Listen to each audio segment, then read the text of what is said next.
Welcome to Thani stocks channel. இன்றைக்கி நம்ம என்ன பார்க்க போகிறோம்னா மகரந்த சேர்க்கை, அதாவது பாலினேஷன் அப்படின்றத பற்றி நம்ம பார்க்க போகிறோம். பார்க்குறதுக்கு முன்னாடி மறக்காமல் சப்ஸ்கிரைப் பண்ணிடுங்க, லைக்கும் பண்ணிடுங்க. மகரந்த சேர்க்கை அப்படின்றது ஒரு 4 வகையான மகரந்த சேர்க்கை இருக்குது. அது என்னென்னா செயற்கை மகரந்த சேர்க்கை, இயற்கை மகரந்த சேர்க்கை, தன் மகரந்த சேர்க்கை, அயல் மகரந்த சேர்க்கை அப்படின்ற ஒரு 4 வகையான மகரந்த சேர்க்கை இருக்குது. அதை பற்றி நம்ம பார்க்கலாம். ஃபஸ்ட்டு பார்த்தீங்கன்னா மகரந்த சேர்க்கை அப்படின்னா என்னன்னு பார்க்கலாம். ஒரு பூவில் இருக்கிற மகரந்த தூள் இன்னொரு பூவில் இருக்கிற சூழ் முடிய அடைகிறது தான் மகரந்த சேர்க்கை. இந்த மகரந்த சேர்க்கையில் ஃபஸ்ட்டு பாயிண்டான செயற்கை மகரந்த சேர்க்கையை பற்றி நம்ம பார்க்கலாம். செயற்கை மகரந்த சேர்க்கை அப்படின்றது ஆய்வாளர்களால் ஒரு பூவில் இருக்க மகரந்த தூள் இன்னொரு பூவில் இருக்க சூழ்முடியை அடைஞ்சிச்சுன்னா அதுதான் செயற்கை மகரந்த சேர்க்கை.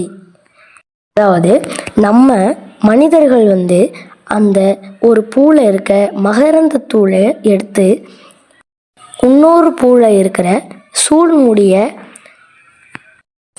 அடைய வச்சோம் அப்படின்னா அதுதான் செயற்கை மகரந்த சேர்க்கை. அடுத்து இயற்கை மகரந்த சேர்க்கை.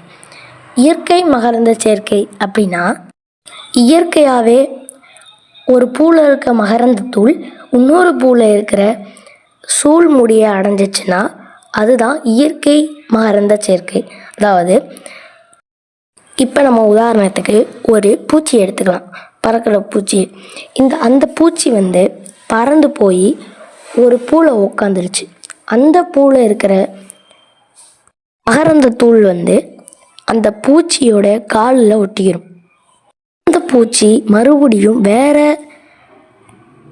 பூவில் போய் உட்காந்துச்சுன்னா அந்த பூச்சியோட காலில் ஒட்டியிருந்த மகரந்த தூள் இன்னொரு பூவில் இருக்கிற சூழ்முடியை அடைஞ்சிச்சுன்னா இது இயற்கை மகரந்த சேர்க்கை அப்படின்னு சொல்கிறாங்க. அடுத்து தன் மகரந்த சேர்க்கை. தன் மகரந்த சேர்க்கை அப்படின்றது சில பூக்களில் பார்த்தீங்கன்னா அந்த பூலையே மகரந்த தூளும் இருக்கும், சூழ்முடியும் இருக்கும். அந்த மாதிரி இருக்கும்போது அந்த பூவில் இருக்கிற மகரந்த தூள் அதே பூவில் இருக்கிற சூழ்முடியை அடைஞ்சிச்சுன்னா அது தன் மகரந்த சேர்க்கை அப்படின்னு சொல்கிறாங்க. அடுத்தது அயல் மகரந்த சேர்க்கை.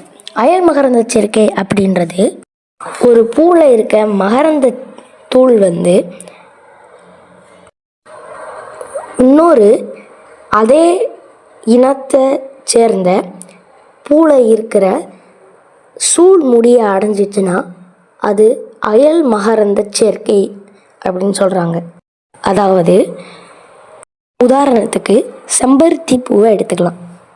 அந்த பூவில் இருக்க மகரந்த தூள் வேறு செடியில் இருக்கிற அதே செம்பருத்தி பூவில் சூழ்முடியை அடைஞ்சிச்சுன்னா அது அயல் மகரந்த சேர்க்கை அப்படின்னு சொல்கிறாங்க.